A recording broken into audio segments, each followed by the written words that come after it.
और इस बीच नीतीश कुमार को इंडी गठबंधन में संयोजक बनाए जाने की चर्चा पर चिराग पासवान ने उन पर बहुत बड़ा हमला बोल दिया है। उन्होंने कहा कि जिससे बिहार नहीं संभल रहा वो संगठन को आखिर कैसे संभालेंगे।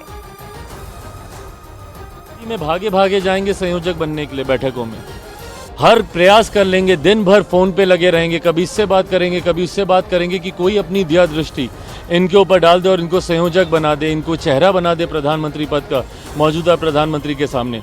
पर एक शब्द इनकी मुंह से बिहार में बढ़ते अपराध को लेकर, एक शब्द इनके मुंह से बिहार के बढ़ते भ्रष्टाचार को लेकर, या जिस तरीके से बिहार देश के सामने पिछड़ता जा रहा है उसको लेकर एक शब्द इनके मुंह से नहीं निकलता। पर हाँ, इनके संयोजक बनने की बात आएगी तो भागे भागे दुनिया के किसी भी कोने में इनको ले जाइए, ये चले जाएंगे। इधर बिहार में सीट शेयरिंग पर सिर्फ टवल की स्थिति आ गई है। सत्ता सहयोगी जेडीयू और आरजेडी दोनों बिहार में ज्यादा से ज्यादा सीटों पर लोकसभा उम्मीदवार उतारने की मंशा जाहिर कर रहे हैं। अब ऐसे में माना यह जा रहा है कि बिहार में सीट शेयरिंग पर दोनों सहयोगी दलों के बीच फूट पड़ सकती है।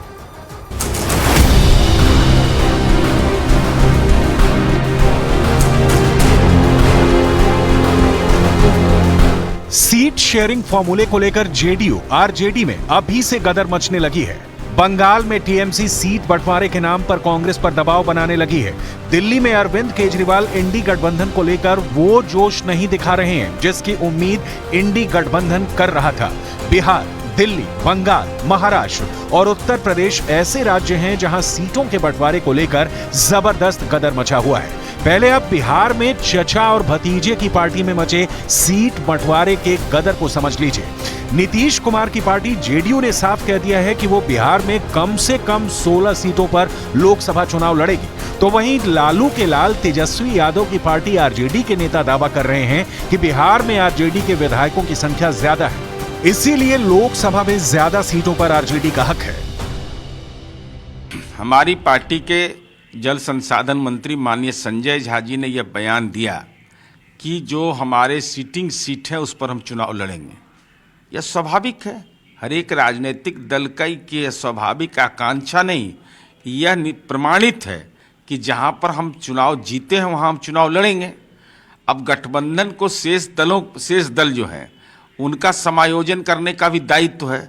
महागठबंधन में तो राजद, कांग्रेस सहित वामपंथी पार्टियों के बीच बेहतर गठबंधन कायम हो और समन्वय हो और एक सीट पर एक का मुकाबला हो, इस कार्यनीति को बल मिलेगा। बहुत समय नहीं बचा हुआ है।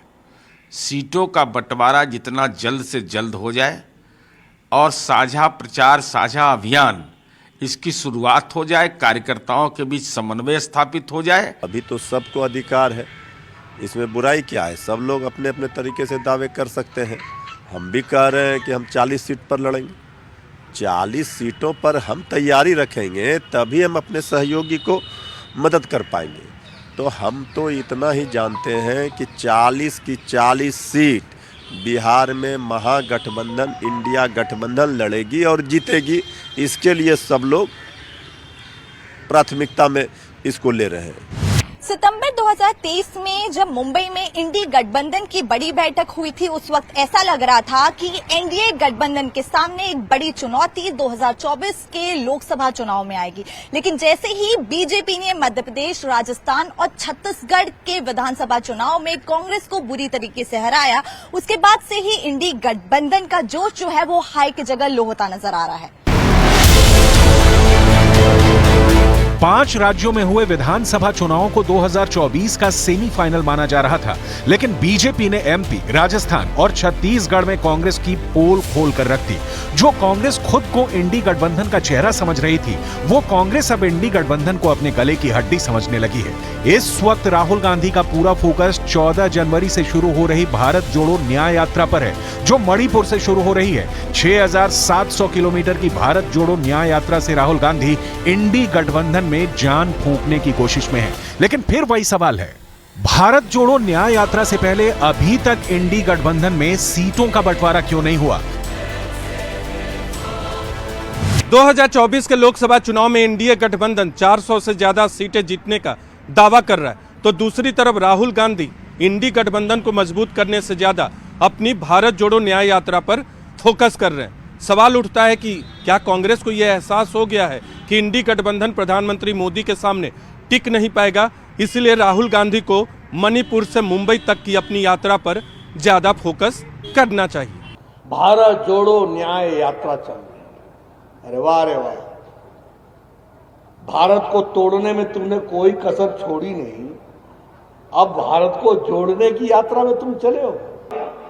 जब जवाहरलाल नेहरू के परिसर में नारे लग रहे थे, भारत होंगे टुकड़े टुकड़े इंशाअल्लाह इंशाअल्लाह, नारे लग रहे थे, अफजल हम शर्मिंदा हैं, तेरे कातिल जिंदा हैं। और ये अफजल कौन था? अफजल वो था जिसने पार्लियामेंट के अटैक में वो मास्टरमाइंड था। और दूसरे दिन इन नारे लगाने वाले लोगों के साथ राहुल गांधी खड़े हो जाते हैं, बोलते हैं मैं तुम्हारे साथ हूं। इंडी गठबंधन को लेकर लालू प्रसाद यादव, नीतीश कुमार, ममता बनर्जी, उद्धव ठाकरे, सोनिया और राहुल गांधी को काफी ज्यादा उम्मीदें हैं। लेकिन जिस तरह से पीएम के चेहरे, इंडी का संयोजक कौन होगा और बिहार जैसे राज्यों में सीटों का बंटवारा कैसे होगा, इस सवाल का जवाब किसी के पास नहीं है। नीतीश और लालू की पार्टी में सीट बंटवारे को लेकर घमासान मचना शुरू हो चुका है और बिहार में बीजेपी को उन पर हमला करने का मौका मिल गया है। बिहार बीजेपी के प्रदेश महामंत्री मिथिलेश तिवारी ने डंके की चोट पर कहा है कि इंडी गठबंधन में दिलों का बंटवारा हो चुका है। अच्छा है, इन सबों के दिल का बंटवारा हो चुका है, तो ये सीट का बंटवारा क्या करेंगे? इन सब का गिद्ध दृष्टि है कुर्सी पे। अब वो कुर्सी मिलना है नहीं, क्योंकि वो कुर्सी देने का अधिकार देश की जनता को है और देश की जनता ने आदरणीय नरेंद्र मोदी जी के लिए प्रधानमंत्री की कुर्सी को सुरक्षित कर दिया है। अब ये क्या बांट रहे हैं नहीं बांट रहे हैं, उससे किसी का लेना देना नहीं है। एक बात पक्की है, लालू जी अपने बेटे के लिए जी रहे हैं, नीतीश जी कुर्सी के लिए जी रहे हैं और बाकी सब लोग अपने पावर के लिए जी रहे हैं। नरेंद्र मोदी जी इस देश के 140 करोड़ लोगों के लिए जी रहे हैं। इंडी गठबंधन का संयोजक कौन होगा अभी तक यही तय नहीं हुआ है, लेकिन ये हवा जरूर चली थी कि बिहार के मुख्यमंत्री नीतीश कुमार इंडी गठबंधन के संयोजक हो सकते हैं।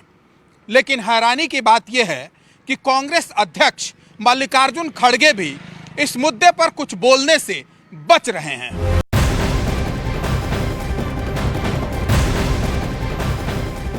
और एक और ब्रेकिंग न्यूज आपको बता दें, राहुल गांधी 14 जनवरी से न्याय यात्रा शुरू करने जा रहे हैं, जबकि अभी तक इंडी गठबंधन में सीटों का बंटवारा नहीं हो पाया है। ऐसे में इंडी गठबंधन में छिड़ी घमासान और ज्यादा अब ये जो तकरार है वो तेज होती हुई दिखाई दे रही है। लेकिन इन सब के बीच में 14 जनवरी को इम्फाल से ये यात्रा शुरू होने जा रही है। पहले भारत जोड़ो यात्रा, भारत जोड़ो न्याय यात्रा राहुल गांधी इसे शुरू करने वाले हैं, लेकिन अभी भी सीट शेयरिंग को लेकर सिर्फ टव्वल की नौबत आ गई है। घमासान मचा हुआ है और एक राय बन नहीं पा रही।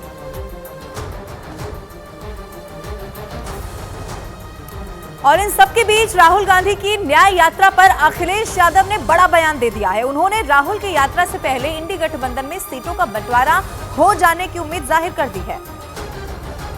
अभी तो ये कांग्रेस की ही यात्रा है और हमें उम्मीद है कि जितने भी विपक्ष के दल हैं, जिसमें बंगाल में मुख्यमंत्री जी आदरणीय ममता बनर्जी जी, बिहार और जितने भी देश के दल हैं जो कांग्रेस पार्टी के साथ गठबंधन करके लड़ना चाहते हैं, हमें उम्मीद है यात्रा से पहले उन्हीं सभी प्रदेशों की सीट का बंटवारा हो जाएगा, जिससे लड़ाई और मजबूती से लड़ी जा सके।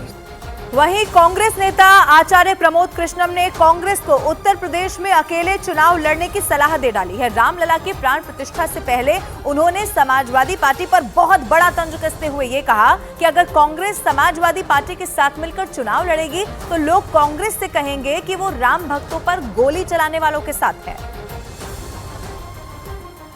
जमीन खिसक रही है।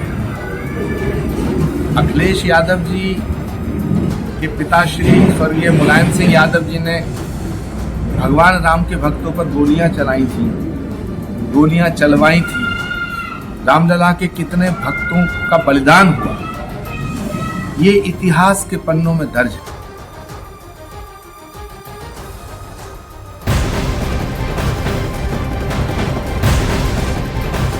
और और इंडी गठबंधन में सीट शेयरिंग को लेकर चल रहे वाद विवाद पर पूर्व केंद्रीय मंत्री और बीजेपी सांसद रविशंकर प्रसाद ने निशाना साध दिया है।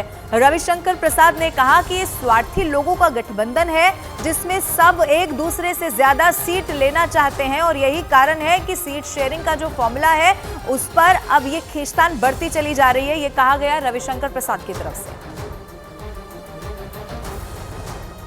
ये स्वार्थी गठबंधन है, तो कोई 50 मांग रहा है तो कोई 2 दे रहा है, तो ये लड़ाई तो है तो होगी होगी। नरेंद्र मोदी की अगुवाई में एक तरफ देश आगे बढ़ रहा है, कोई वैकेंसी नहीं है, लेकिन यहाँ कभी नीतीश कुमार रुस जाते हैं तो संयोजक बनाने की बात होती है तो उनके लोग कहते हैं तो प्रधानमंत्री मटेरियल है। वहाँ ममता जी कहती है मैं क्यों नहीं, कांग्रेस लोग कहते हैं राहुल गांधी क्यों नहीं, यूपी में अखिलेश के लोग कहते हैं अखिलेश जी क्यों नहीं, वहाँ कहते हैं उद्धव ठाकरे के बेटे क्यों नहीं। तो एक तरफ ये हाल है, न नेता का पता, न नीति का पता, न नीयत का पता, और हो रही है उठापटक। तो देश ऐसे लोगों के साथ नहीं चलेगा, नरेंद्र मोदी जी के साथ चलेगा। ऐतिहासिक विजय होगी। अब एक तरफ नए साल में अभी तक विपक्षी गठबंधन दलों के बीच में सीट शेयरिंग पर कोई भी फैसला नहीं हो पाया है, तो दूसरी तरफ आप देखिए भारतीय जनता पार्टी राम मंदिर की प्राण प्रतिष्ठा के जरिए चुनाव प्रचार को नई धार देने में जुट गई है। अब ऐसे में बीजेपी के मुकाबले विपक्षी दलों की तैयारी बहुत पीछे दिखाई दे रही है। इधर बीजेपी अयोध्या में 22 जनवरी को हो रहे प्राण प्रतिष्ठा कार्यक्रम में जोर शोर से हिस्सा ले रही है, जबकि 28 विपक्षी दल मिलकर भी इंडी गठबंधन में अभी तक प्राण नहीं फूंक पाए हैं। रही सही कसर पीएम मोदी भी पूरी करने लगे हैं। पीएम मोदी ने केरल में विपक्षी गठबंधन इंडिया पर निशाना साधते हुए कहा कि इन्हें बीजेपी लोकसभा चुनाव हराएगी। पीएम मोदी ने आरोप लगाते हुए कहा है कि इंडी गठबंधन में शामिल कांग्रेस और लेफ्ट ने केरल को लूटा है। केरला में लंबे समय से लेफ्ट और कांग्रेस पक्ष और विपक्ष का ढोंग रचते रहे हैं, जबकि ये हमेशा से एक ही थे। ये सिर्फ नाम के लिए 2 पार्टियां हैं। केरला में करप्शन हो, क्राइम हो या परिवारवाद, ये दोनों सब कुछ मिलकर के करते हैं। अब इंडी गठबंधन बनाकर इन्होंने घोषणा कर दी कि इनकी विचारधारा और इनकी नीतियों में कोई अंतर नहीं है।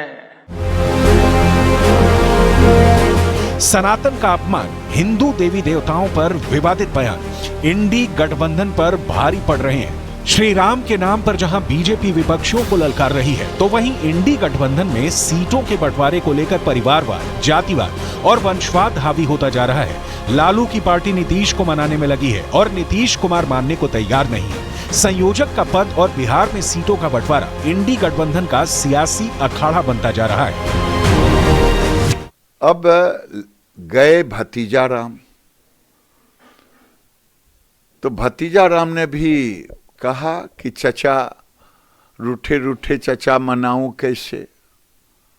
तो उन्होंने भी कहा, अभी हमारे विधायक कुंदन जी कह रहे थे, उन्होंने कहा कि भतीजा बिना संयोजक बने जाऊं कैसे तेरे पास, तो संयोजक बना देंगे लालू जी तो चले जाएंगे। लेकिन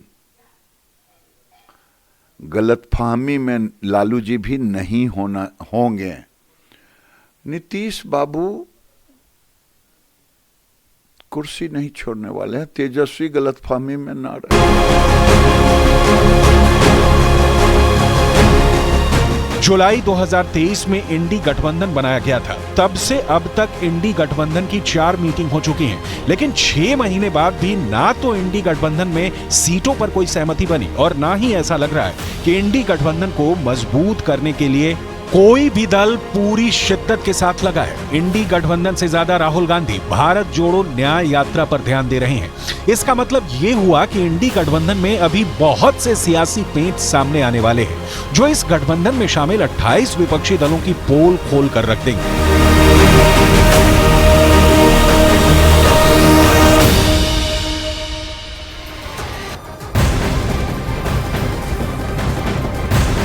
और इस वक्त एक बड़ी खबर मिल रही है। उत्तर प्रदेश के नोएडा में गैंगस्टर एक्ट के मामले में स्क्रैप का कारोबार करने वाले रवि काना पर बहुत बड़ी कार्रवाई हुई है। गौतम बुद्ध पुलिस ने रवि काना गिरोह की 100 करोड़ की संपत्ति को जब्त कर लिया है। संपत्ति जब्त करने की पुलिस की एक कार्रवाई गैंगस्टर एक्ट के तहत की गई है। इसके साथ ही आपको यह भी बताते चले कि गैंगस्टर रवि काना की गर्लफ्रेंड काजल पर भी पुलिस ने बड़ा एक्शन ले लिया है। काजल की 20 करोड़ की प्रॉपर्टी पर लगा सरकारी ताला